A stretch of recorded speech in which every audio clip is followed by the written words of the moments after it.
All debts my morning routine. அனைவருக்கும் இனிய குழந்தைகள் தின நல்வாழ்த்துக்கள். பாப்பாக்கு இன்னைக்கு சில்ட்ரன்ஸ் டே செலிப்ரேஷன் அப்படிங்கிறத ஸ்கூலில் கலர் ட்ரெஸ் போட்டுற சொல்லியிருந்தாங்க. லஞ்ச் பாக்ஸ்க்கு வந்து க்ரீமியான கர்ட் ரைஸும் அப்புறம் பொட்டேட்டோ ஃப்ரையும் வச்சுருந்தேன். தயிர் சாதத்துக்கு உருளைக்கிழங்கு வரவழி யாரையும் பிரிக்க முடியாதுல்ல, அதே மாதிரி தான் இன்றைக்கும். அப்புறம் ஸ்நாக்ஸ்க்கு வந்து ஆப்பிள் வச்சுருந்தேன். மேடம் இன்னைக்கு சிவி சேங்க அரைச்சி பொம்பளை பிள்ளை மாதிரி அனுப்பியாச்சு. இந்த மேடம் என்ன பாய் கட்டிங் பண்ணிட்டு வந்து எனக்கு பொம்பளை பிள்ளை மாதிரி சிவி விடு, பொம்பளை பிள்ளை மாதிரி சிவி விடுனா நான் என்ன பண்ணுவேன்? இருக்கிற அந்த 4 முடியை சரி முடிய வளர்த்துக்கடினாலும் அதுவும் கேட்க மாட்டேங்கிறா. முடியும் வளரக்கூடாது, ஆனால் நான் பொம்பளை பிள்ளை மாதிரியும் இருக்கணும்னா நான் என்ன பண்ணுறது? ஒரு வேளையை மேக்கப்லாம் போட்டு பொம்பளை பிள்ளை சிவி சிங்காரிச்சு எல்லாத்தையும் போட்டு மேடமை வந்து ஸ்கூலுக்கு வந்து அனுப்பி விட்டாச்சு.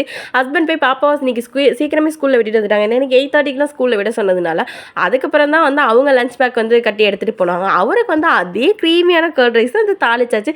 கடுகு, கடலைப்பருப்பு, பெருங்காயத்தூள், பச்சை மிளகாய், கருவேப்பிலை, அப்புறம் கொத்தமல்லி இதெல்லாம் போட்டு நல்லா தாளித்து அதே பொட்டேட்டோ ஃப்ரை வந்து அவருக்குமே வந்து சைடிஷாக வச்சு கொடுத்தாச்சு. காலையில் வந்து பிரேக்ஃபாஸ்ட்டுக்கு வந்து தோசைக்கு வந்து பெருசாக எந்த சட்னியும் செய்யலாம். அதுக்கு வந்து சிம்பிளாக பொடியை வச்சு முடிச்சாச்சு.